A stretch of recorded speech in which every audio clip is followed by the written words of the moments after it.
Tecnologia, ela facilita, mas o esforço humano nunca foi superado. O dono de imobiliário não sabe consumir publicidade, marketing. Ele não entende que aquele conselho que você dá sobre posicionamento estratégico, arquétipos de comunicação, toda aquela consultoria que...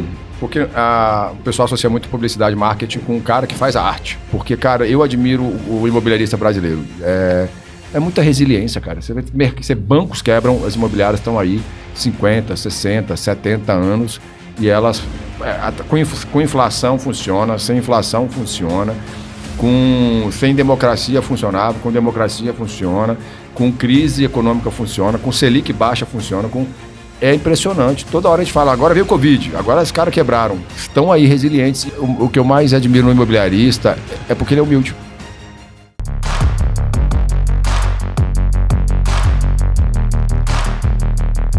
Bem-vindos a mais um episódio do Conteúdo Imobcast, conteúdo inédito, né, Clebs? Que aqui a gente inova toda semana. Cada temporada é um episódio novo. Pois é, e o Clebs hoje super alinhado, super elegante. Eu sempre de all black, e ele sempre surpreendendo no look. Eu acho que eu tenho muito a aprender aí, vou fazer uma consultoria. Tô tentando subir o nível, que a mesa tá sempre puxando para cima. Exato. Bom, hoje nós vamos falar com um cara que tá no mercado desde 2007. Tem vários insights legais sobre o mercado. Já escreveu livros sobre o mercado imobiliário. E recentemente teve um evento muito grande do mercado imobiliário. Ele foi o curador de todo o conteúdo do mercado, do evento, de todas as oficinas que aconteceram lá. O cara deve entender um pouquinho assim de mercado imobiliário para a gente passar para a nossa audiência, hein, Cleves? Vamos aprofundar e entender o que ele aprendeu. Exato. Mas antes da gente começar o bate-papo aqui com o nosso convidado, eu preciso agradecer algumas pessoas importantes que fazem isso aqui acontecer. Nós somos uma iniciativa educacional e nada disso aqui aconteceria sem algumas empresas parceiras, como a minha agência Black Marketing, que trabalha exclusivamente com imobiliárias e lançamentos imobiliários em todo o Brasil. A Atmo Investimento Imobiliário, que pode ser o seu parceiro em potencialização do seu portfólio de investimento. Também queria agradecer o pessoal da XTAY, que além de receber a gente com estadias inteligentes, tem uma consultoria muito bacana para você que é incorporador e quer fazer um prédio de renda, um prédio focado para short stay. Queria agradecer o pessoal do Parque Global, um dos principais lançamentos de São Paulo. A gente já trouxe eles aqui na mesa para poder mostrar o que é aquele projeto de 15 bilhões de VGV. Se você não conhece um projeto com a magnitude do Parque Global, você tem que se aproximar para entender o que é prever o que vai acontecer em São Paulo nos próximos anos e se antecipar, fazer um empreendimento que vai se adequar com o futuro. Também agradecer ao pessoal da Upstage, que tem soluções financeiras e administrativas focados na locação. Então, se você é imobiliária e tem locação na tua carteira, jovem, vale a pena conhecer o trabalho desses caras, que é muito legal. É bacana. Também o pessoal da Housey, da Org, da Sistemas Pleno, que está com a gente há um tempão e ajuda a gente a fazer isso aqui. Pessoal, obrigado demais, muita gratidão. Sem vocês, a gente não conseguiria vir de Minas, São Paulo, Paraná, Goiás para poder fazer isso aqui, hein, Cleves? É isso aí.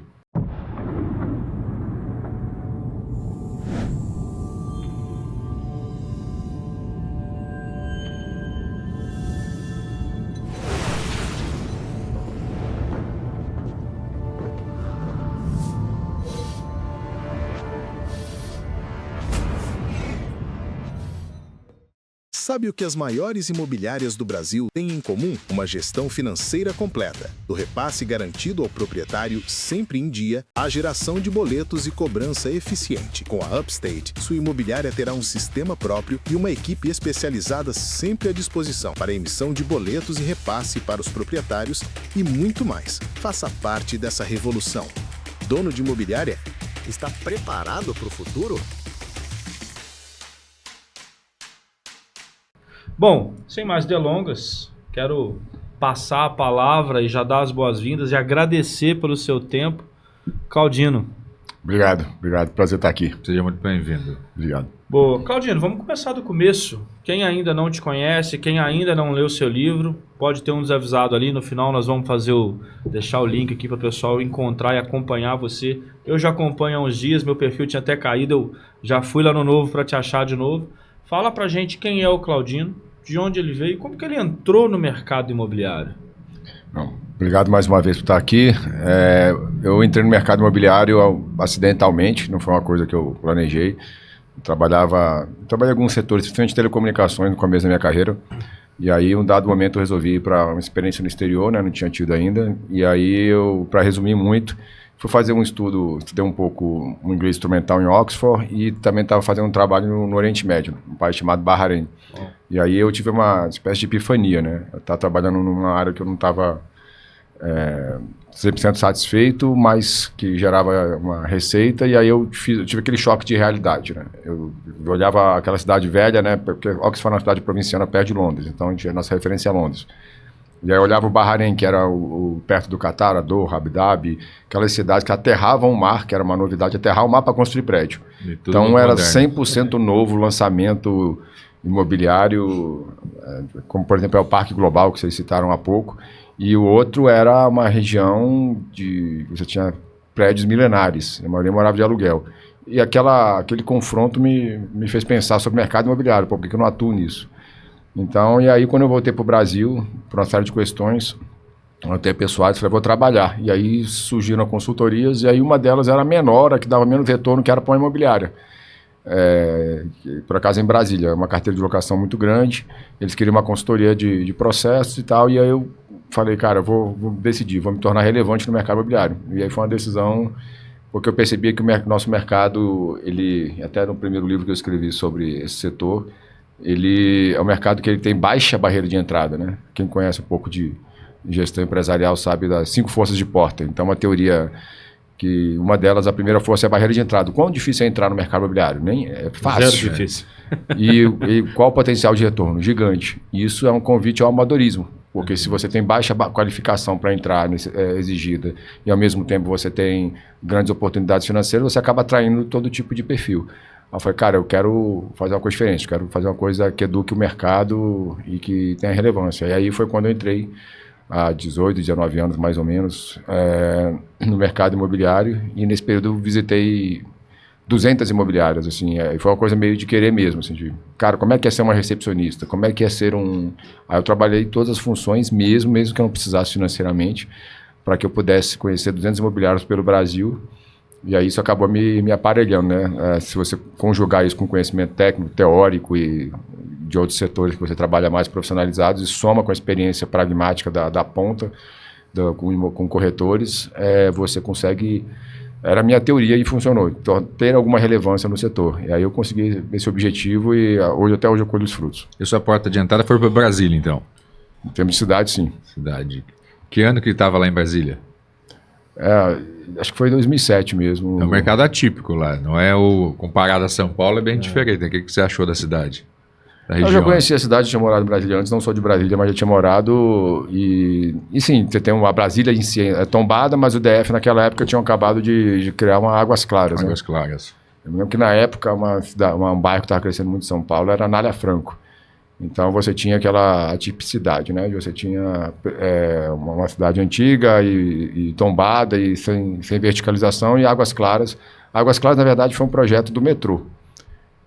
Tinha uma cidade satélite mais distante, não sei o quanto o pessoal aqui conhece São Paulo, mas Ceilândia, Taguatinga, e precisava ser interligado com a parte central, que era Brasília. E aí eles falaram, vamos fazer um metrô. Só que existiam várias chácaras nesse meio do caminho. Aí o próprio Banco Mundial, quando foi emprestar o dinheiro, profissionalizou o GDF, no caso, o governo local. Falou, cara, se vocês não construírem aqui uma coisa bem vertical, que vai gerar riqueza, vai melhorar a economia, inclusive vai gerar impostos, talvez não se justifique esse metrô passar aqui para ninguém. Né? Aí criaram normalmente você cria um metrô para uma cidade, né? Foi uma cidade que foi criada para o metrô. E aí, na época foi um barulho porque eles falaram assim, cara, a regra era simples, quem tivesse 2 lotes perfilados e quisesse incorporar, poderia até X vezes. Ou seja, pessoas que tinham chácaras de, sei lá, R$200 mil passaram a ter, passou a ter R$2 milhões valer aquele lote, vamos dizer assim, fazendo uma conta grosseira aqui. Então, isso influenciou também, porque eu também trabalhei, e foi uma pergunta feliz, porque realmente a gente virou a mini São Paulo, a gente teve que aprender a lidar com aquele novo mercado. Lá são mais de 700 incorporações, foram mais de 20 anos de verticalização, conheço bem aquela região lá. Está faltando hoje na região de Brasília mais projetos daquela magnitude, para mais 20 anos de desenvolvimento. Aquela foi uma iniciativa feliz para quem é do mercado imobiliário, porque muita gente enriqueceu naquela naquela pequena Águas Claras, tem realmente um adensamento muito grande. Tem um slogan de uma empresa que a gente atende lá na Rainha do Lote, que é Terra é Fortuna. E um exemplo extremamente prático aí esse de Brasília, né? Claudino, você é empresário, você é analista do mercado imobiliário e você entrou nesse jogo, se especializou em análise do mercado. Eu queria saber como que você chegou, porque você falou assim, eu olhei para o mercado imobiliário lá fora e quis entrar no mercado. Mas você entrou nesse viés, nessa vertente. Por que você escolheu isso, não, por exemplo, ser dono de imobiliário ou ser incorporador? Né? O que te fez decidir por esse caminho? O que tem de legal ali, de desafio? Como eu não tinha conhecimento do mercado, foi só uma visão bem superficial mesmo, inicial, de olhar que esse mercado era um mercado que... Assim, dentro ainda da teoria das 5 forças de Porter, você tem uma outra força chamada produtos substitutos. Então, quando você tem uma máquina fotográfica e filme, que a Kodak vende, aquele filme da Kodak ele foi substituído pela tecnologia digital, né? Então a gente fica preocupado, por exemplo, existia um texto dos anos 90 chamado Miopia Marketing. Se você também fazer uma autocomparação com outra indústria, que era transporte, Inglaterra e França, você tinha os transportes marítimos. E até fazer o Eurostar, um trem que consegue carregar de tudo subaquaticamente para a Inglaterra, no meio subaquático. Então ele destruiu aquela boa parte daquela indústria, né, transporte marítimo naquele momento. Ou seja, por que eu citei esse texto Miopia Marketing? O cara que mais financiou a Eurostar foi um cara que tinha transporte marítimo. E as pessoas perguntavam, por que você vai apostar numa coisa que vai destruir o seu negócio? Eu falei, melhor eu destruir o meu negócio do que outro. Essa filosofia é muito boa. Então aí eu olhei para o morar, né? Morar é difícil de substituir, né? Como é que você substitui tecnologicamente o morar? Então me pareceu uma indústria muito mais perene. Então eu fiz uma decisão muito mais racional do que afetiva. Nossa, gostei do mercado imobiliário, nada disso. Porém, essa minha leitura, que eu falei, cara, vou ser relevante no mercado que é perene, que gera dinheiro e que eu posso ter alguma relevância por conta de um conhecimento mais apropriado que eu possa agregar para o setor, né, eu vou entrar. Então não entrei muito com essa consciência. Não, aqui é mercado primário, aqui é mercado secundário. Eu não tinha essa noção que você tem e que hoje eu tenho. Então, eu não tinha nem capital na época, por exemplo, para incorporar, eu não tinha esse conhecimento. Eu fui meio, fazer uma alta depreciação aqui na ideia, mas foi meio parasita mesmo. Eu falei, cara, eu vou... Consultor é isso, você aprende com o dono de imobiliário ali, ou com a construtora, você aprende o negócio dele e tenta estruturar aquele conhecimento que ele tem. Mas você mesmo não tem um conhecimento para oferecer. Você busca aplicar uma lógica organizacional dentro de um modelo de negócio que já está implantado, que às vezes precisa ser otimizado, né? E aí eu comecei assim, eu fui visitando várias consultorias. No começo pagava para trabalhar às vezes, para ir sobrevivendo. E aí nunca, né? E aí você vai acumulando conhecimento, que é o natural, né? Hoje, pelo que a gente vê, você empacota esses conhecimentos. Mais de 20 anos aí de frente ao mercado já, a gente vê que toda terça-feira você emite um relatório, uma análise, né? Visione. Por que nasceu isso? Qual que foi o objetivo? Do Visione especificamente? Na verdade, o Visione foi justamente para dar uma respirada, uma pausa no mercado imobiliário. Porque eu tenho muita dificuldade de rede social, não é uma coisa que eu sou muito afeito. E aí a gente começa a dar entrevista para alguns jornais, para alguns podcasts, como eu estou aqui, e isso acaba levando um conteúdo mais técnico, né? Nesse evento que aconteceu agora, o Congresso Internacional do Mercado Imobiliário, termina hoje. Que vocês foram convidados, agradeço a minha parceria, eu sei que vocês divulgaram. Tamo junto. E a gente, nesse congresso, a gente acaba só trazendo muito conteúdo técnico. Aí eu falei, cara, eu tenho alguma coisa, eu sou muito da leitura mais original no sentido de... a gente acaba sendo influenciado por Aristóteles até hoje, sem perceber, em algum nível. Então, eu prefiro trazer algum pensamento mais reflexivo, mais raiz no sentido de original. Filosófico. Que possa ter aplicabilidade não só no mercado imobiliário, mas para a vida. Aí eu comecei a ter esse espaço lá. E assim, não sei o quanto, fico até feliz que você não sabia que você conhecia o Visione. E o Visione veio justamente de um neologismo. Ele Visione, você enxergar na frente é ver, né? Então, mas não tem um verbo para isso. A gente criou esse visionar. Então, visione é você enxergar com os próprios olhos e fazer suas próprias projeções. Esse é o significado. Construir o seu próprio futuro, né? Projeto para frente. Você é um cara que olha muito dados, comportamento, economia, e vou até antecipar uma pergunta que normalmente nos roteiros a gente faz mais para o final. Mas o que você enxerga desse nosso mercado imobiliário hoje, Claudino? Para onde você acha que está indo? Como é que você acha que vão ser os próximos anos? Porque eu quero aprender com você aqui. Visione particular. Então, você está falando no mercado brasileiro, né? Isso. O mercado brasileiro, ele tem uma peculiaridade. A gente só sabe o que a gente... Às vezes a gente só consegue enxergar o que a gente tem vivendo na escassez. Então, por exemplo, hoje sou radicado no Canadá porque lá tem a pirâmide etária muito envelhecida. Então, eles literalmente importam pessoas. Então, por exemplo, hoje eu estou com 47 anos. Com essa carinha de 60, mas... quando eu fui para lá, tinha 39 anos, 38 anos...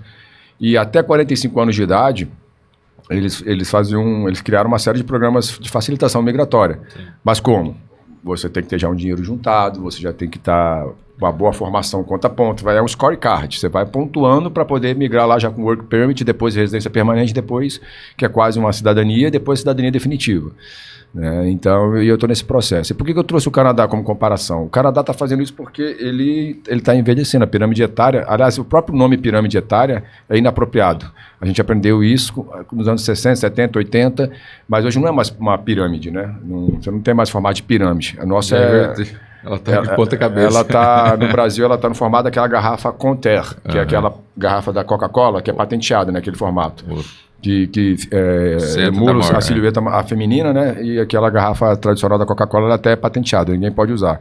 E ela, se vocês olharem, ela tem um formato que ela está inchada no centro. Então, a gente está vivendo o que eu chamo de bônus imobiliário. Eu não, outros especialistas também. Bônus imobiliário é quando você tem a maior parte das pessoas na cadeia produtiva. Você já não tem tantas crianças, que as pessoas não estão fazendo tantos filhos, né? Só fazer esse exercício simples, né? Quantos filhos a sua avó teve, sua bisavó, quantos seu pai teve, quantos você pretende ter. Você vai vendo que vai diminuindo a quantidade de filhos. Sim. E as pessoas ainda não envelheceram tanto. Então a gente está processo.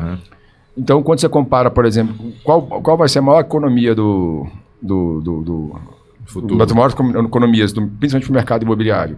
A Nigéria. Por quê? Porque ela realmente passou o processo democrático e ela está com a pirâmide etária no meio. Hoje a Índia passou a China já está envelhecendo. O Japão já é um país tão velho que você compra imóvel por 1 milhão e vai vender ele por 850 mil. Porque não tem mais quem compre. Porque a pessoa que morreu e deixou o imóvel, não nasceu outra para querer comprar. Agora eu trago para o Brasil de novo. A gente está com até 2040 um bônus demográfico. Por pior que seja o governante, não vou entrar no mercado de direita, esquerda, a economia foi ruim, o mercado imobiliário, a taxa Selic está alta. A gente fala, nossa, o mercado está em crise aqui. Quando você olha para o mercado em crise, está a gente comprando, valorizando aluguel, valorizando venda.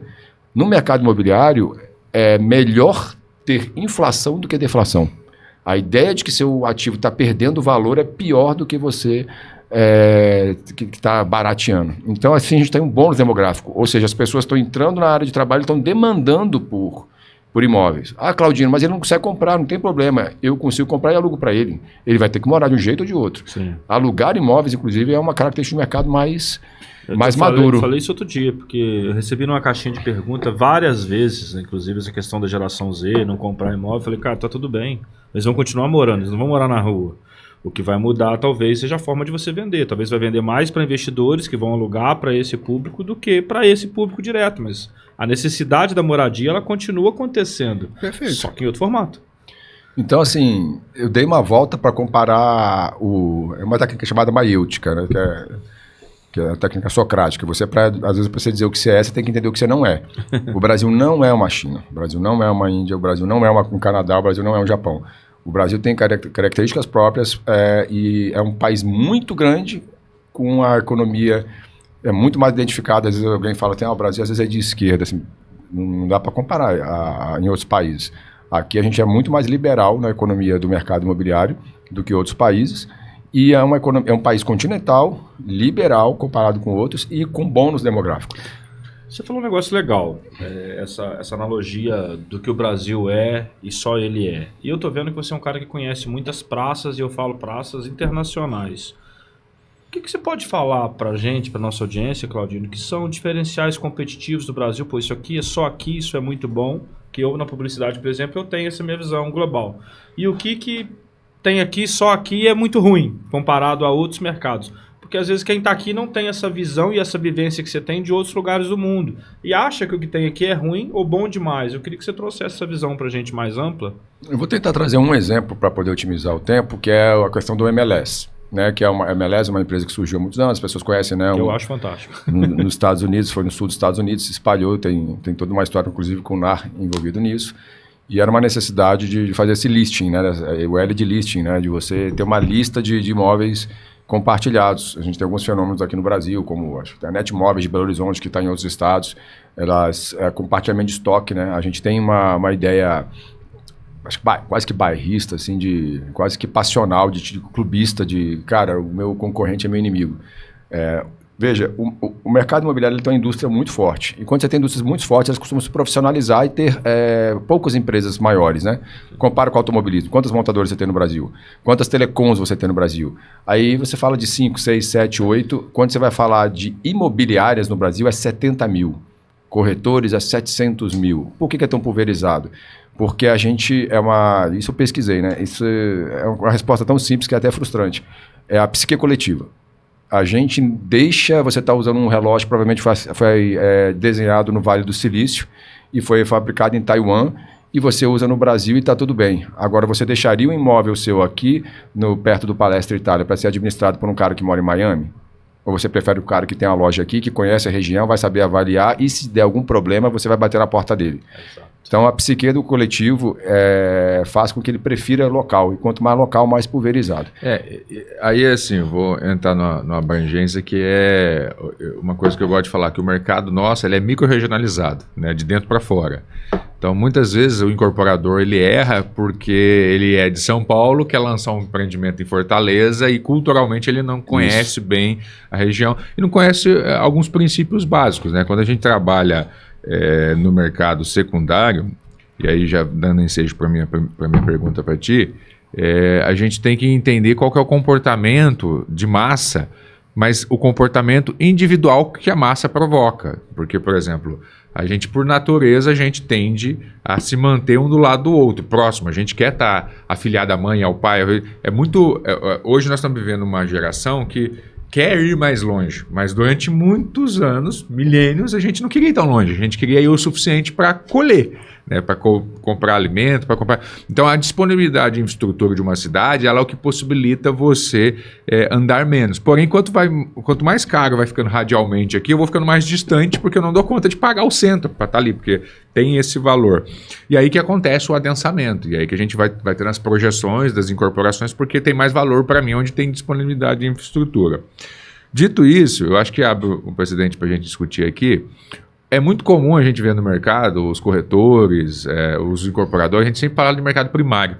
A gente sempre fala do mercado novo, né? Que para o corretor é muito bom porque é onde vem dinheiro de mídia na frente. Você tem publicidade, você tem uma série de coisas. Mas o fato é, Claudino, o maior mercado do mundo é o secundário, né? Que é o remanescente do primário. Então, eu fiz o primário, teve ocupação e dentro desse mercado tem o mercado secundário. Você acha que o Brasil explora de forma correta o mercado secundário? Ou ainda tem muito espaço para ser explorado dentro do mercado secundário que poucas empresas estão vendo ainda? Então, aí tem que avaliar a iniciativa do Estado e do privado. Até para concluir uma fala que eu falei da pergunta anterior do MLS, que acaba conversando com isso também, o porquê que eu trouxe até a fala do MLS para poder... e eu comparei com 70 mil imobiliários, 700 mil corretores. Porque lá o MLS, que é uma coisa boa e você falou que gosta, ele elegeu o corretor. O corretor brasileiro, ele para mim é muito melhor do que o canadense. Eu estou falando com o canadense e o norte-americano, que é com os que eu convivo, que eu já acabei de alugar um imóvel lá específico, que lá é bem mais comum você ter corretores de aluguel. Por que acontece? Eu chego lá e falo assim, cara, eu quero ver um imóvel assim assado. E eu comecei a ser muito mal atendido. Só que aí, no momento que eu fui procurar outro corretor, ele falou, não, você já está sendo atendido pelo corretor tal, por causa do MLS. Então, não, mas não tem problema, você fala lá com ele, que se você quiser alugar o meu imóvel, que eu que captei, ele faz negócio comigo. Isso é legal, organiza o mercado, valoriza, porque e aí também te respondendo, como é que a gente explora mais? A gente olha o corretor concorrente como inimigo e não como parceiro. Então, a MLS organizou isso. E você vê que é uma coisa muito boa para o corretor de lá, para organizar o mercado, e a gente não tem isso aqui. Porque a maior parte maior concorrente do imobiliarista, ou seja um corretor, seja de aluguel, seja de venda, seja de mercado primário, secundário, seja o dono de imobiliária, o maior concorrente é o cara que não faz no mercado imobiliário, o cara que faz direto, o cara que... Às vezes você tem em Salvador, 77% dos negócios de aluguel são feitos fora de imobiliárias.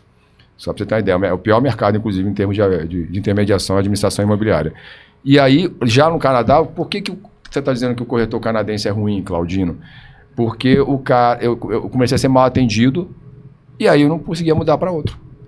Para eu sair do corretor canadense, eu tenho que formalizar por escrito, ir lá no MLS e avisar que aquele corretor teve alguma falta que justificasse eu não querer ser mais atendido por outro, para que outro passasse a me atender. Só que quando você faz isso, é constrangedor. Como é que eu vou colocar... Aí você fala, não, cara, não, que isso, não é pra tanto também, não. Aí você vai ficando com o cara ali... Porque quando você tá insatisfeito, você quer só trocar, né? Você não quer registrar, às vezes. Pô. Cara, mas olha, assim, aí o cara vai ficando preguiçoso. A entrega de serviço, a entrega de tecnologia, nós somos muito mais tecnológicos no Brasil do que nos Estados Unidos. O cara não precisa... A disputa lá, aqui é muito acirrada, né? Você tem que ser bom, você tem que entender já o que é inteligência artificial. Então o cara troca muito rápido você. Então, assim, o que eu acho que falta no mercado imobiliário, te respondendo agora, para explorar o mercado secundário, você tem razão, né? O mercado primário produz para o mercado secundário revender. E o mercado secundário só cresce enquanto o outro renova. Mas eu acho que o que falta é ter mais união, porque, por outro lado, lá, cara, 100% dos negócios são dentro do mercado, dentro da corretagem de imóveis. 100%. E não é por intervenção do Estado. Não é uma regra assim, olha... Vocês são obrigados, para comprar e alugar imóveis, são obrigados a falar para um real estate agent, para um broker. Você não é obrigado, não existe essa obrigação legal. O que existe é união do mercado. Lá ninguém tem medo de ninguém, todo mundo fala seus dados, todo mundo tem lá um NAR, um MLS, um portal. Você tem... MLS é uma empresa privada. Algumas pessoas acham até que a MLS é uma coisa do Estado. Não, é uma coisa privada. Então, eu acho que falta essa visão coletiva de mercado, que a gente fala mal do nosso concorrente, cara. Quando você fala... Existe uma frase, que essa frase é minha. Cara, quando um concorrente seu vai mal, às vezes é até bom. Você vai melhor, né? Quando todos os seus concorrentes vão mal, você queima o mercado. Então, daqui a pouco o cara não quer fazer negócio nem com você. Porque o mercado fica queimado. Falei isso ontem aqui na mesa. O mercado tá ruim. Uhum. Então eu acho que falta, se fosse simplificar, acho que falta união. Eu enxergar aquele outro cara e falar assim, cara, esse cara é corretor também, então esse cara é meu parceiro. Aquele cara não é palmeirense, não é São Paulino, não é corintiano, aquele cara é meu, eu nem conheço ele, mas aquele cara é meu parceiro, ele não é meu concorrente. Ele é, ou se é concorrente, que se tem outro significado da palavra concorrente, que é simplesmente o cara que atua no mesmo ramo que eu, mas não inimigo. Então, eu acho que falta essa questão, essa componente de união mesmo. A união enfraqueceu a desunião, perdão, enfraqueceu o nosso setor, é uma opinião subjetiva. Estou pegando o que você está falando, estou pensando aqui na racionalização do entendimento. É difícil, quando você não tem uma cultura, que é o caso nosso aqui do Brasil, a cultura desse compartilhamento de informação, dessa união, você...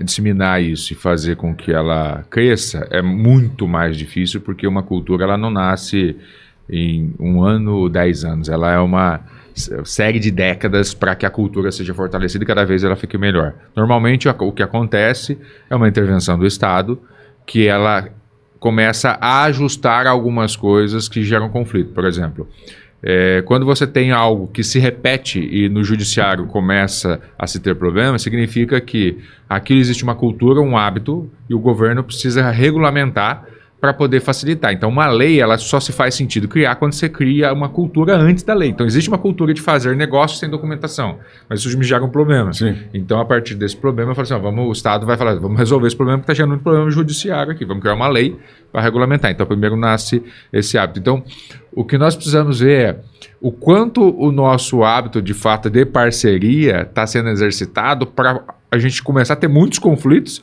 para poder o Estado falar assim, não, vamos precisar regulamentar isso aqui. Não deveria ser assim, não deveria ser a intervenção do Estado para poder resolver um problema que a gente criou, mas essa é a realidade que a gente tem no mercado. Como é que a gente, olhando para o mercado hoje, como é que a gente poderia incentivar, pensar nós aqui na mesa, como é que nós poderíamos incentivar que isso acontecesse igual é no mercado americano, no mercado canadense, até por iniciativa privada, mais rápido para que a gente tivesse essa organização. Porque a gente tem órgãos, né? Temos instituições que estão ali para poder nos auxiliar, nos dar suporte, seja do CRES, seja na engenharia do CREA. Nós temos os órgãos, né? Mas está faltando algo ainda, né? Está faltando, como você colocou, a união. Como é que a gente consegue unir mais esse time olhando para o nosso mercado? Uma sugestão sua. A questão cultural eu acho que tem que ter liderança, né? Eu acho que o divórcio mais fácil de ser desfeito aí é do público e do privado. Você falou um conceito aí que é a lei, ela emana do fato social, né? Primeiro vem o fato social. Um dia alguém chegou e falou, cara, eu não sou mais caçador-coletor, vou ficar aqui nessa região e vou cultivá-la, né? O cara entendeu os ciclos Isso foi há 12 mil anos, 10 mil anos atrás. Os caçadores-coletores começaram a assentar fazendas, né? Perto do Rio Nilo, né? Na Crescente Fértil. E aí, na Crescente Fértil, eles começaram a cultivar e criar animais. E aí, alguém começou a querer usar aqueles animais. Falou, não, isso aqui é meu, mas quem disse? Aí começou a ter o Código Hammurabi, são 382 leis, das quais 42 são só sobre direito imobiliário. Código Hammurabi. Então, você deu um exemplo, até uma disciplina para quem é do direito e DPP, né? Instituto de Direito Público e Privado, que é um princípio. O primeiro vem um fato social, há um problema, como, por exemplo, os motoristas de aplicativo surgiram, como você falou, do empreendedorismo. Chega um problema. Mas depois veio a normatização. Então, acho que a gente tem que começar a criar esse problema. Eu concordo com você, a gente tem que começar a criar ele, né? E eu acho que uma coisa que me deixa triste aqui eu fico no muro aqui, parece que eu levo pedrada dos dois lados, assim que vocês falam aqui. Eu fico no muro, mas... Cara, eu vejo o sistema COFES, o Estado, as autarquias federais, regidas por leis federais, elas são mal vistas, porque ela tem um papel fiscalizatório e de repente tem na ideia de uma inércia, de uma não entrega, né, do mercado, sendo que ela deveria ter um papel de fomento. E do outro lado, o mercado privado, que tem uma outra DNA, um outro viés, e fica esse divórcio. Perde todo mundo. Por quê? Se houver essa união, aí começa assim essa profissionalização e inserção. Uma vez falaram assim, tem o que é isso? Já 4 anos, que tentaram enfraquecer o papel do COFES. Se você enfraquece o papel do COFES, ou seja, desobriga que precisa de ter corretagem de imóveis, para você ser corretor de imóveis, para você ser corretor, você vai dar oportunidade para empresas estrangeiras chegarem aqui, montar um mega call center e fazerem vendas online de imóveis daqui a pouco. Sim. Então, por outro lado, quando chegou aqui grandes big techs, né, que começaram a trazer tecnologias para falar, cara, a gente vai desintermediar, a gente vai destruir as imobiliárias. Não destruiu nada. Os taxistas continuam aí, os imobiliários continuam aí, só que essas big techs nos ensinaram a atender mais rápido, onde se alugavam em 7 dias um imóvel, hoje é 24 horas. Permitiu que empresas, startups, spin-offs surgissem no mercado para ajudar a fazer por exemplo, uma fiança locatícia mais rápida, um aluguel mais rápido. Você aluga em 2 horas, você aprova o seu cadastro, ou não, já tem ciência da sua condição de locação ou não. Então, eu acho que o brasileiro é resiliente, né, cara? A gente tem um histórico de... Cara, a gente trabalha aqui com crise do petróleo de 72, 77. Aí você tem a questão de 85, né, terminar um regime militar. Depois você não tinha nem Lei 8245, que foi de 91, que os caras pegavam aqui, recebiam aluguel de moeda, porque ele valia R$3.000 no começo do mês, R$3.000 entre aspas, né, cruzeiro, cruzado. Valia 3 mil no começo do mês, valia 30 no final, por conta da inflação, não tinha correção, aí surgiu a Lei 8245, estabilização da moeda em 93, alienação fiduciária, que é modelo para o mundo. Você viu o que aconteceu lá no subprime nos Estados Unidos, multi-hipoteca, os caras quebraram, a gente nunca quebrou, sempre foi mais saudável que todo mundo. Eu não sei se eu sou saudosista, assim, eu sou ufanista, o que é, mas eu tenho orgulho do Brasil. O Brasil é modelo para o resto do país, no mercado imobiliário, em quase tudo. Aqui é muito difícil trabalhar. Falta um cadinho de união, né? Aqui o brasileiro trabalha bem, né? Por quê? Porque a gente essa divisão, vamos dizer assim, na verdade a gente tem uma fisão de negócios dentro aqui que eles são conectados, mas não se comunicam diretamente, elas atuam indiretamente, mas isso faz com que eu tenha que ter mais musculatura para manter tudo funcionando, né? Igual nós estamos falando da MLS, nós vamos para lá, existe uma regra simples e básica, se não tiver lá, não tiver precificado e eu não tiver cadastrado, o mercado não compra. Então pronto, só que facilitou. Nós não temos esse sistema para facilitar. Então isso exige uma musculatura, porque eu tenho o preço do meu imóvel 10 milhões na minha mão, na sua é 11, na sua é 9. E aí ele fala, cara, quem que tá certo isso aqui? Quem tá certo é quem vendeu. E quem vende? Aquele que convence o proprietário. Eu chamo isso de leilão para baixo. Entendeu? Eu pego um imóvel de 1 milhão, aí você pegou por 1 milhão, eu falo, cara, vou anunciar por 999 mil. Aí começa, não, vou anunciar por 997 mil. É um leilão para baixo. E aí começa o artifício comercial. Eu pego o telefone e ligo pro Claudino. Então é o seguinte, ó. Eu acabei de receber uma proposta no seu imóvel aqui. Você está sentado aí? Então, você queria 1 milhão, né? Consegui 800 mil, cara. Mas deixa eu te falar. Eu acho que eu consigo com o cara, se der uma chorada, uns 900. Vamos fechar em 900? E na verdade, muitas vezes eu nem anunciei. Eu nem falei, eu estou criando uma negociação e estou vendendo isso como sendo um bom estrategista para potencializar a sua renda, mas na verdade eu não estou potencializando. É igual pegar esse relógio e falar assim, olha, é um Rolex, ele vale 500 mil, mas eu não te falei o preço, eu só te dei, é um relógio, vende para mim. Aí você chega muito feliz e fala para mim assim, olha, eu vendi o seu relógio. Aí eu te perguntei, e aí, quanto é que você vendeu? Eu vendi por 3 mil reais. Meu amigo, mas vale 500 mil. Você vendeu muito abaixo do preço. É isso que a gente vê no mercado. Isso é uma idiosincrasia é uma característica da nossa cultura. A gente tem que lembrar que a cultura que prevaleceu aqui é a ibérica, né? Que nos colonizou e eles foram invadidos por mouros, né? Então nós estamos muito da cultura árabe da negociata. Lá em outros países isso é mais estranho. Se você chegar aqui e fala, cara, eu estou vendendo esse imóvel por 1 milhão, você faz por 990 mil? O cara fala, mas se eu fizesse por 990 mil, eu anunciava por 990 mil. Então, aqui não, a gente já parte da premissa, cara, esse imóvel vale 1 milhão, vou anunciar ele por 1 milhão e 100 para vender por 1 milhão. E o cara que olha o imóvel, olha, esse 1 milhão de 100, ele anunciou por 1 milhão e 100 porque ele vende por 1 milhão, então dá na mesa. Mas não que existe, não que não exista a oportunidade de negociação. A negociação, ela é criativa, né? Porque existem 3 tipos de negociação para algumas escolas. O MIT, né? Ele tem que são aquelas que você tem uma variável, muitas variáveis, e vocês têm as variáveis que são assimétricas. Qual é o caso? Por exemplo, quando você vai negociar só preço, preço, é leilão. Agora, quando você negocia prazo de desocupação, ele já tem outro imóvel para comprar, ele vai ter algum desconto no outro. E qual é a forma de pagamento? É financiado? É parcelado? Então, são outras variáveis que você deve considerar. Então, das experiências que eu tive em várias imobiliárias, você tinha casos em que... Cara, teve um caso bem engraçado, que eu não sei se dá tempo de contar aqui. Dá demais, pode. Que eram duas... Era uma senhora que estava vendendo imóvel e ela recebeu uma proposta que, cara, fechou valores. Tá, vai ficar algum itens que ficam no imóvel ou uma outra variável, não é só preço, você tem que colocar mais variáveis porque elas se compensam. Sim. Então, ela falou, não, cara, vai ter que levar a mobília, porque ela vai trazer a mobília, a pessoa que está comprando. Chegou num embaraço total que aceitou o valor, aceitou forma de pagamento, só que uma queria entrar imediatamente, a outra queria sair só em 60 dias, que já é atípico, normalmente é 30, para se mudar. E por conta da única variável, que era prazo de desocupação, o negócio ia cair. E aí o que a gente faz é o que o by the book, né? O manual diz, cara, você não apresenta o comprador e o vendedor antes do contrato, né? Aí nessa hora você fala, cara, já caiu. Na época eu estava gerenciando essa imobiliária, eu falei assim, então vamos colocar na frente. Você sabe por que a senhora, eram 2 senhoras, as 2 senhoras, uma divorciada, outra viúva, sem os maridos, já com filho, com neto.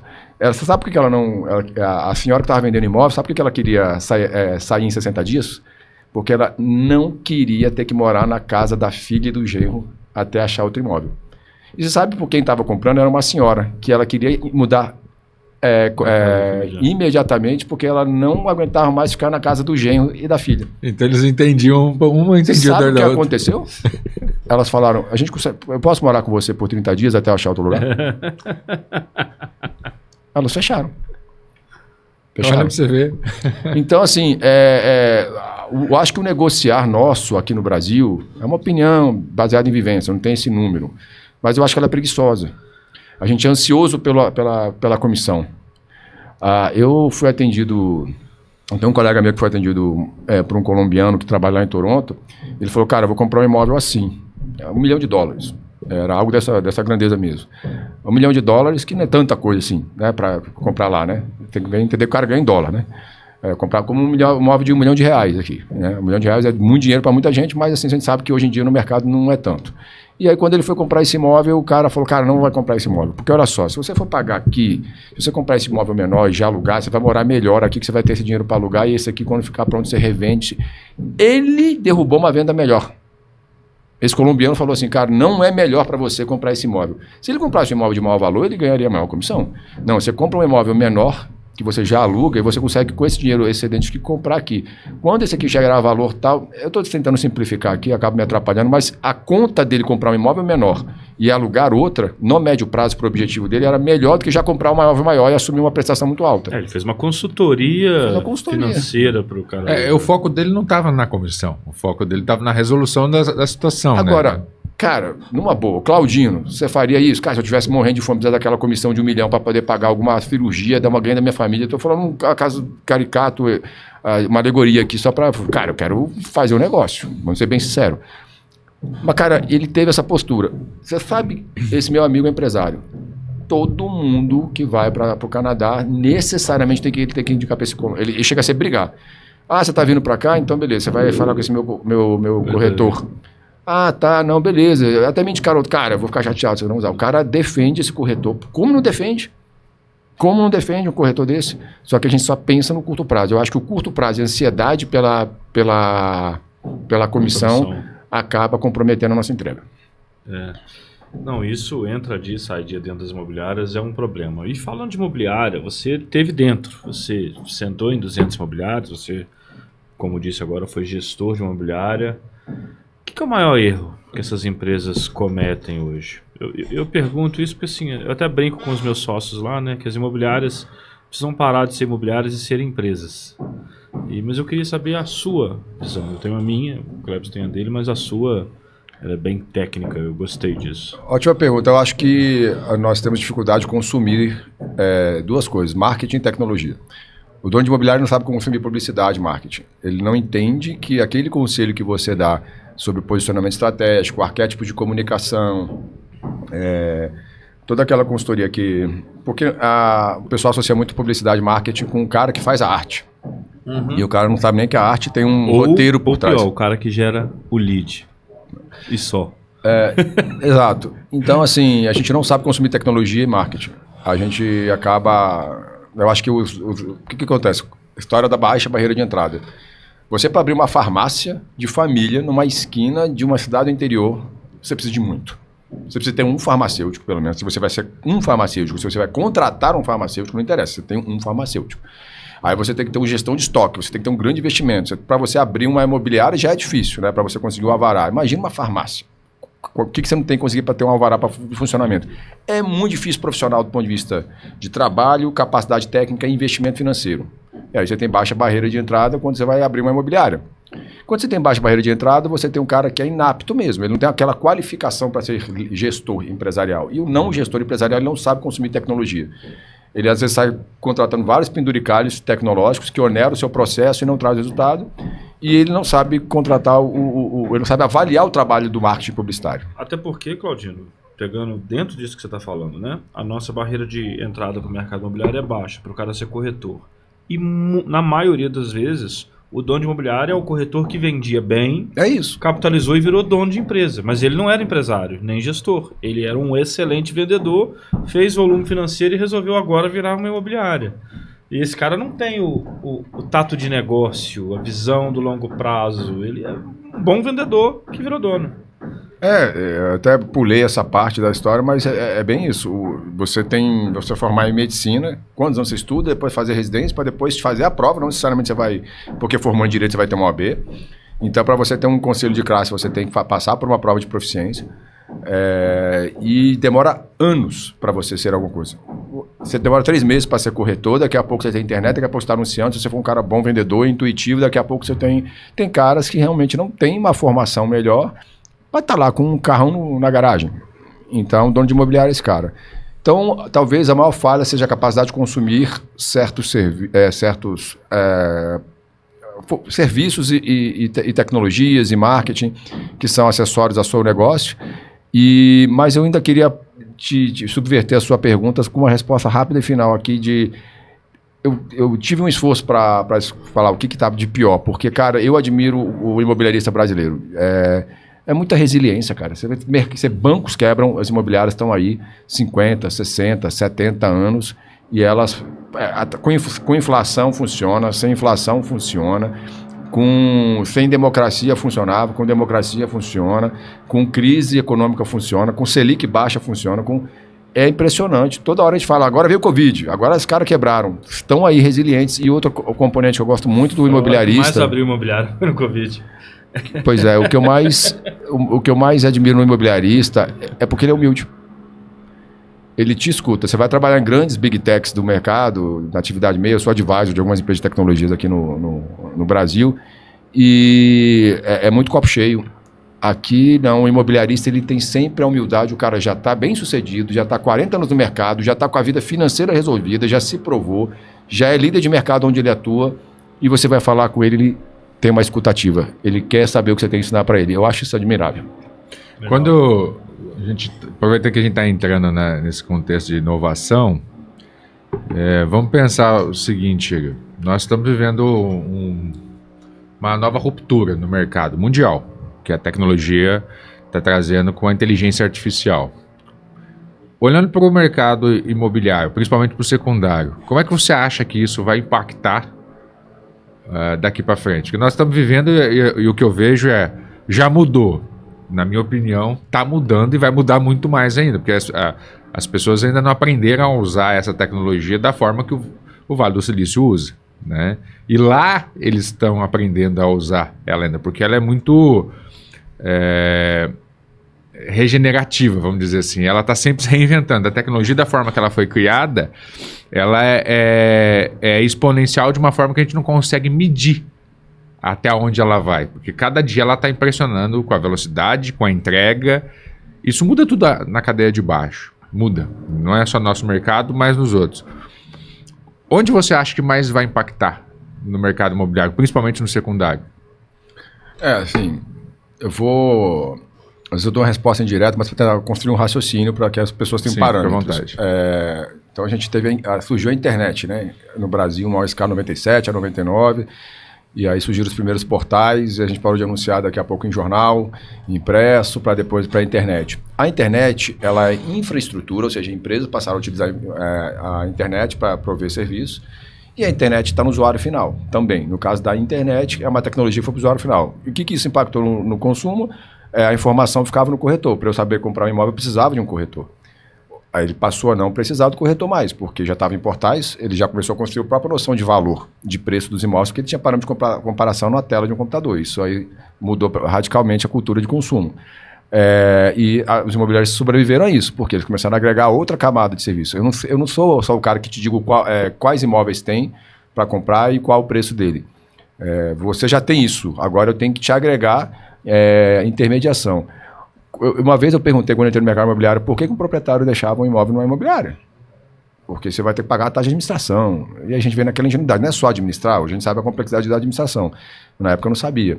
E eu não esqueci o que o proprietário me falou, que foi o que eu mais ouvi depois. Ele falou, cara, ele deu um exemplo, lógico, né, metonímia, né, ele parte pelo todo. Ele trouxe um exemplo específico para falar de outros.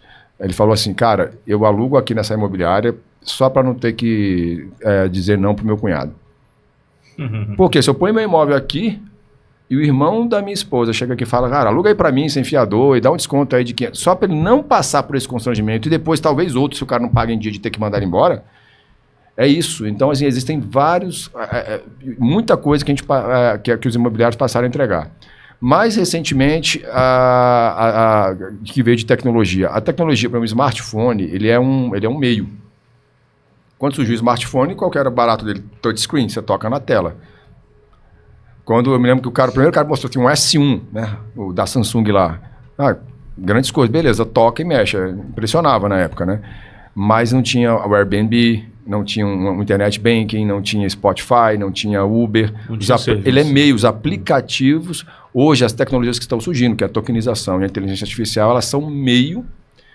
Tokenização, vou fazer uma parte que talvez ele seja mais infraestrutura.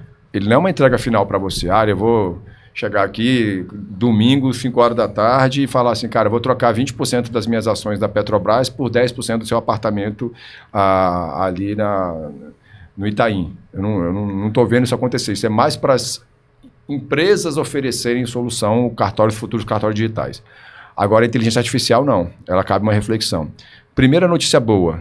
Sempre o mercado imobiliário está atrasado. A gente começou a falar de SDR, pré-venda, inside sales, esse tipo de coisa. Muito depois não deu nem tempo. Não deu. Boa observação. A gente mal usufruiu, já acabou. O SDR. Aí a inteligência artificial já vai ser seu SDR, você já tem que fazer o Sales OPS, né? O Sales Operations, que é você acompanhar após venda ou após locação, porque o lead já vai ser por IA. Agora, só que a inteligência artificial está virando muito infra, ou seja, a empresa está aumentando sua produtividade para fornecer soluções para as imobiliárias. Só que o que me preocupa hoje com o imobiliarista, que seria talvez o melhor alerta que eu daria para vocês, respondendo aqui a pergunta, eu não vejo uma ação hoje rodando dos imobiliaristas para educarem as equipes. Aquele cara chegar aqui e fazer um curso inclusive uma coisa que eu desenvolvi, foi um curso simples para o cara da imobiliária falar assim, cara, eu consigo dobrar minha carteira sem contratar nenhum funcionário. Porque essa minha profissional aqui, que faz 4 contratos por dia, ela aumenta a produtividade e faz para 10. Então, e existem meios para isso, existem princípios. O pessoal quer ensinar a solução final da tecnologia. A gente sempre quer o mais novo. Eu sempre procuro o mais balizar. O que faz com que essa tecnologia seja especial? Então, a IA, por exemplo, o que ela faz com que ela seja especial melhor dizendo, o que faz com que alguém seja especial usando essa tecnologia é saber pedir. E saber pedir é uma técnica, uma ciência, uma arte, o nome que quiser dar, que ela é rara. A gente não sabe pedir um para o outro as coisas no Brasil, me parece. Se a gente não sabe pedir, a gente não vai saber pedir para a tecnologia. Então, a gente estruturar as ideias. Então, você tem que falar para tecnologia. Quem que você é para mim? A partir de agora, você é meu assistente de redação. Eu gostaria que agora a gente é preguiçoso no ler e no escrever. Então, o que está acontecendo hoje, chega a ser constrangedor, a gente pega a inteligência artificial para fazer o nosso trabalho. Isso é um pacto de mediocridade sem precedente. Você está atrofiando sua capacidade, você está sendo desonesto intelectualmente e você ainda está sendo... ainda vai se criar um problema, né? Porque, cara, eu tenho pessoas, obviamente não vou falar nome, né? Pessoas que trabalham aqui no mercado imobiliário que eu vejo que não foi ela que escreveu. Então, além de ser desonesto, é burro, prejudica aquela pessoa profissional. Então, hoje, para você usar IA, você tem que fazer o quê? Trabalhar menos, porque agora ela trabalha para você? Não, você tem que estudar muito para ser diferenciado nela. Da segunda revolução industrial fez o quê? Nossa, agora que você tem uma locomotiva baseada a carvão, você não tem mais o carroceiro, né? Então, que triste, né? Não, é só o carroceiro estudar e virar o guia da locomotiva, que ele vai trabalhar menos e ganhar mais. Eu acho que a gente tem que ter um episódio com o Claudino inteiro para a gente falar de IA. Porque é um assunto atual, presente. Eu gostei da sua visão crítica, de deixar o cara burro, de deixar o cara preguiçoso, etc. Mas tem muita coisa legal também para a gente botar na mesa, para a gente trazer como exemplo. Vou dar um exemplo de produtividade que surgiu nessa mesa, que o Epson vai lembrar. Conversei com um cara aqui que falou assim, por que eu estou fazendo gerente virtual com IA? Todos os meus lançamentos depois eu criei um gerente virtual com inteligência artificial para que o corretor pudesse, ao invés de esperar a resposta de alguém em horário plausível, ele ter resposta 24 horas sobre qualquer coisa daquele empreendimento. E é uma coisa simples, que aumenta a produtividade, não está ligado a preguiça, está ligado à produtividade rápida mesmo, a informação em tempo real. Então, acho que tem muita coisa para a gente trazer. Porque se você perguntar... Vocês dois vão ter resposta para qualquer coisa que eu perguntar praticamente assim, cara. Você vai falar assim, cara, como é que troca um chuveiro? Vocês vão falar, intuitivamente eu nunca troquei, mas eu acho que você tem que... A IA vai te dar essa resposta genérica, que o cara compra aquela resposta, é uma coisa louca, né? Como é que eu vou confiar cegamente com o computador falou ali? O cara confia. Aí o cara vai lá, ele vai dar a resposta. O computador, teoricamente, nunca trocou um chuveiro. Mas, cara, ótima frase. O computador nunca trocou um chuveiro. Então, ele é fofoqueiro. Ele vai pegar informações... Novo sistema de fofoca do ele vai pegar informações sobre chuveiro de maneira genérica, sem crítica, vai te dar. Agora, o que você consegue fazer? O prompt. Aí você vai entender o que é o prompt, é o saber pedir, quais são os critérios que você pede podia ser para um ser humano. Tá. E aí, o que eu fiz? Eu criei lá, cara, como é que eu peço para ele, uma coisa que eu tinha muita preguiça, cartão de crédito, como é que eu confiro o cartão de crédito? Aí você fui estudar, isso aqui tem uma API, o que é uma API? Ele integra com o meu Google, ele vai pegar meu cartão de crédito, a fatura por e-mail, ele vai olhar ali, eu tranco aquela informação ali na IA, que você pode trancar, que você também teve que estudar para saber que tem que trancar, e aí você fala assim, cara, revisa aqui se tem alguma coisa atípica. O que é atípico? Atípico são compras repetidas, aí você começa a escrever um prompt. Daqui a pouco tem 7 páginas. Dá um trabalho enorme, um conhecimento, uma revisão. Só que uma vez que você fez, você nunca mais vai precisar fazer. Então, acho que aí abre um precedente para nós. Vou fazer uma analogia de tudo que você falou aqui de uma forma sucinta. A gente falou em infraestrutura. A infraestrutura ela possibilita quebras de barreiras.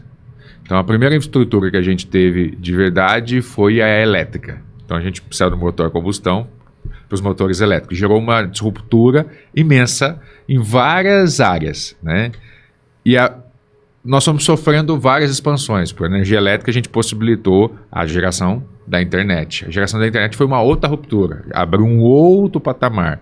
Agora nós estamos vendo há pouco mais de 10 anos para cá uma ruptura que está cada vez mais escalada, que é a blockchain, que está sendo comparada exatamente com a geração de energia elétrica, porque ela quebra uma série de barreiras de interconectividades pela internet que passa a ser exponencial. Tanto é que a inteligência artificial está se beneficiando muito desse modelo de Web3, que é o novo mercado que está se surgindo por trás disso. Mas nós estamos falando só de IA.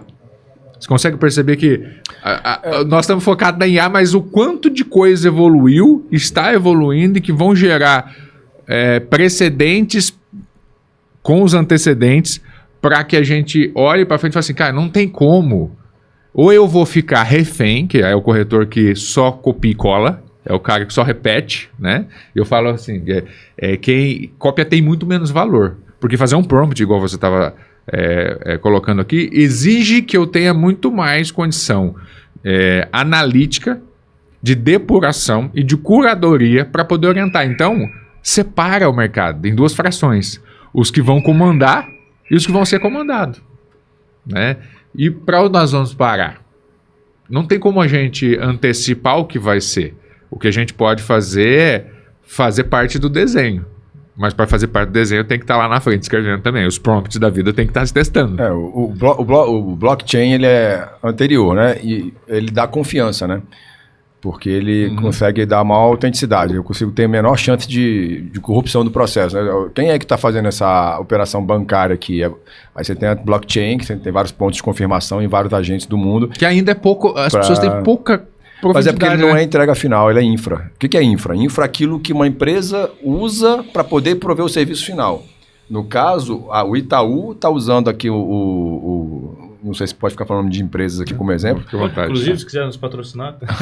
Mas o Itaú, que é o banco que eu atuo, ele vai lá e ele tem lá uma série de tecnologia de blockchain, entende isso com muito mais conhecimento, eu não sou da área. Mas aquilo ali garante que eu no Canadá, que é uma atipicidade, né? Eu estava no Brasil outro dia, estou no Canadá. Esse cara está fazendo essa operação aqui, então já tem uma coisa atípica. Ele está fazendo uma operação que não lhe é comum, num local que não lhe é comum. Então aí o blockchain... Eu consigo validar se eu libero ou não. E permitiu que a tokenização, por exemplo, particionasse ativos. Porque quando você particiona, tudo que você faz para facilitar para o ser humano, você facilita para o ladrão. Então, você tem que criar tudo que você facilita, você tem que, por exemplo, o IA veio para o quê? Para facilitar, né? Então, por isso que você tem softwares como Eleven Labs que conseguem imitar a sua voz e agora você atende o telefone, fala alô, alô, não sei quem é que está falando, desliga e ele está captando o seu timbre de voz para que ele possa fazer um golpe mais sofisticado. Vai ligar para sua mãe com a sua voz dizendo, estou ligando desse outro número porque me roubaram, se puder depositar tanto na conta tal... Então, e a gente vai se aperfeiçoando. Não mudou muito isso. Então, assim, primeiro é blockchain, agora tokenização, que também é infra, mas a inteligência artificial veio para o usuário final. Se o usuário final não estudar, não se aperfeiçoar, ele vira... Por exemplo, escrevo. Mudou a minha forma de escrita? Mudou. Hoje, cara, quando eu tinha que escrever, eu ia estudar, por exemplo, o segundo livro eu fui escrever sobre 70 mil anos, 12 mil anos antes de Cristo até os dias de hoje, que é a história do mercado imobiliário, no livro 2, que é a natureza do mercado imobiliário. E aí, quando você tem um dado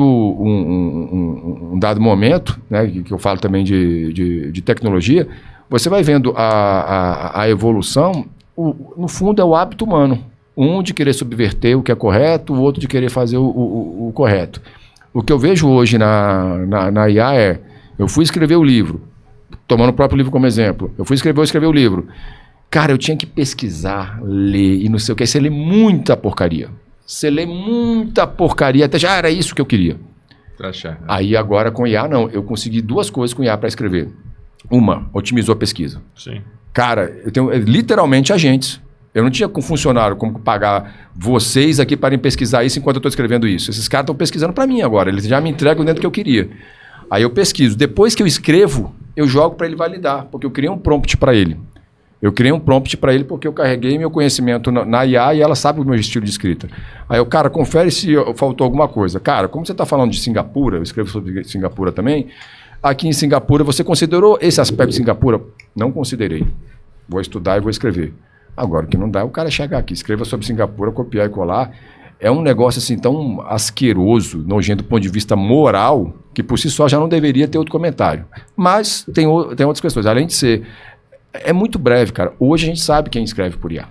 Não é difícil. E em última análise, se eu conseguir aqui, preguiçoso, mau caráter, desculpa usar a expressão mais forte, pegar um conhecimento que é alheio, esse conhecimento que a IA está trazendo, ela pegou de outras pessoas que escreveram que está na internet. Aí eu pego, me aproprio indevidamente daquele conhecimento, jogo ali e vou dar uma palestra daquilo. A primeira vez que você sentar comigo aqui e falar assim, Claudino, aquela parte que você escreveu sobre isso, o cara não sabe. Teve um experimento na escola escandinavas, acontece isso, na Finlândia. Vocês podem pesquisar, tá na DW, que é um canal alemão que eu gosto de seguir. Aí a DW Brasil, né, ela tem uma sucursal no Brasil, a DW mostrou essa pesquisa, tá em português. O cara, eles pegaram duas turmas de criança. Uma eles colocaram usando IA para apresentar um trabalho. E outras não tinha acesso a IA de jeito nenhum. A turma dos alunos, a turma A eram pré-adolescentes, a turma A e a turma B, a turma A arrebentou. Usou IA, tinha até imagem produzida, conhecimento vasto, muita coisa. E a outra tinha um conhecimento mais limitado e sem tantos recursos visuais. E beleza. Aí fizeram uma surpresa, não avisaram ninguém. Um mês depois chamaram as mesmas turmas. O que é agora? Qual é o próximo teste? Não, vocês vão fazer a mesma apresentação. Fazem a mesma apresentação. Quem usou IA não sabia apresentar nada. Quem fez a parte mais artesanal apresentou com muito mais propriedade, ou seja, trouxe um conhecimento que ele vai levar para a vida inteira, uma forma de pensar, né? Porque quando você adquire um conhecimento... absorveu aquilo, né? Então, assim, então dispensa IA? Não. IA é uma ferramenta, como todos, é um martelo. Você pode usar martelo para pregar um prego, ou se você não souber usar, você pode machucar seu dedo, ou se você for mais além, você pode virar um martelinho de ouro. Heriberto, se vira aí, já precisa agendar um próximo bate-papo para a gente aprofundar um pouquinho de IA. E assim, eu não sei se você que está ouvindo ou assistindo a gente agora de qualquer lugar conseguiu compreender, a gente está falando aqui de IA além da técnica, a gente está falando do pensamento, de como você usa corretamente, como você usa incorretamente. Eu acho que isso é tema para um próximo episódio. Claudino, a gente precisa conduzir para o final. Eu queria que você deixasse uma mensagem, uma frase, um pensamento ou uma provocação para o mercado imobiliário, para que eles pudessem... provavelmente é o que vai começar o nosso episódio, essa sua frase, essa sua fala, mas para que o mercado pudesse entender, aproveitar um pouquinho do teu conhecimento, que é muito legal e eu gostei muito, e levar isso para casa. A tecnologia, ela facilita, mas o esforço humano nunca foi superado. Forte, hein? Muito bom. Bom, se você assistiu, ouviu, consumiu esse conteúdo até agora, você tem 2 missões. Fala com eles, Cleverson. A primeira é você ir aí em cima e compartilhar esse vídeo com um amigo que precisa conhecer um pouco mais sobre o que a gente está fazendo aqui no Conteúdo Imob, conhecer a história do Claudino e se aprofundar também no que ele tem ofertado aí no mercado. E o segundo... Se inscrever no canal para você acompanhar esse e outros conteúdos. E o sininho aí em cima. Exatamente. E acompanhar a próxima entrevista com o Claudino, que com certeza vai acontecer. Pega o nosso livro aí, Cleverson. Claudino, você escreveu, nós também escrevemos um. Pegamos os 66 episódios da primeira e da segunda temporada, extraímos o mais puro suco de gestão, inovação, técnica de vendas, marketing e trouxemos nesse livro para o mercado. Com certeza você gosto de falar que esse aqui é para os preguiçosos. Quem não teve tempo de ouvir os podcasts, o que a gente fez foi condensar no livro tudo que a gente ouviu aqui nessa mesa com as 66 pessoas que a gente entrevistou nas últimas 2 temporadas. Então, Muita gente boa aqui. Quem ainda não ouviu o nosso podcast pode ouvir, mas quem quiser fazer um processo aqui de curadoria, vai lá, cara, gostei, olha, vi aqui que tal pessoa falou que... Aí você pode ir aí também no YouTube pesquisar e ouvir o episódio na íntegra. Tem o QR Code do episódio, quando o cara gostar do tema, o cara consegue ir pro episódio. Tá facinho, tá mastigadinho, jovem. Claudinho, no seu caso, nós vamos negociar, igual o mercado imobiliário. Nós vamos te dar um livro, mas eu vou querer um seu para eu ler também, tá? Então... vai haver Claro. um escambo, um escambo Vamos aqui. voltar lá atrás. Queria agradecer mais uma vez os nossos apoiadores que tornam isso tudo possível. Queria agradecer você, Claudino, pelo seu tempo, pela tua agenda, corrida. Quando estamos gravando esse episódio, você está no meio de um evento que você participou e fez a curadoria de conteúdo. Imagino o quanto tenha sido corrido. Eu sou muito grato por isso. Tinha outra expectativa dessa conversa. Essa conversa foi muito além da minha expectativa. Foi muito legal. Tanto é que vou falar de novo, vai ficar registrado em vídeo. Eu quero a segunda parte para a gente aprofundar um pouco mais IA. Então, obrigado pelo seu tempo, cara. Obrigado, Renato. Obrigado, Cleberson. Obrigado, Heriberto, pela paciência, porque ele foi importante para eu estar aqui. Eu fico muito feliz que você tenha insistido. Obrigado, Heriberto. É muito bom ter... E a gente se vê então, Cleberson, Claudino, nossa audiência, na semana que vem com mais um episódio inédito do Conteúdo Mobcast no YouTube e no Spotify. Um abraço para vocês. Valeu!